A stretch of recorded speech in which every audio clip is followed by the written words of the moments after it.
Welcome to Penrose Learning, where we make understanding easy. You start by confirming the essentials. Update iOS, sign into FaceTime, and disable Do Not Disturb. Next, ensure the mute switch is off and volume is up. Once done, open FaceTime and call a contact so you can test live. If audio still fails, force quit FaceTime and reopen it. This clears temporary glitches. Make sure Bluetooth headsets are disconnected because they can hijack audio. Now you've completed the first actionable steps to isolate the problem and prepare for deeper fixes. You now focus on how audio is routed and network stability. First, toggle Wi-Fi and test FaceTime on cellular to rule out the router. Packet loss kills audio. Once done, open Control Center during a call and confirm the active audio output is the device speaker, not a phantom Bluetooth profile.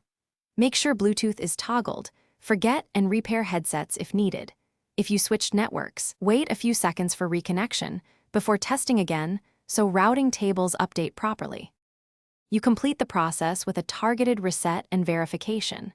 Reset network settings to clear corrupt configurations. This removes saved Wi-Fi, VPN, and Bluetooth pairings so repair devices afterward. Once reset, restart your device and sign back into FaceTime, then place a test call to confirm audio returns. If the problem persists despite these steps, one key troubleshooting tip.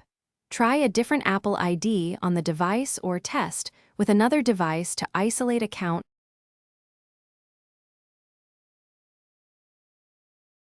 Thanks for watching. If this was helpful, leave a like and consider subscribing. See you next time.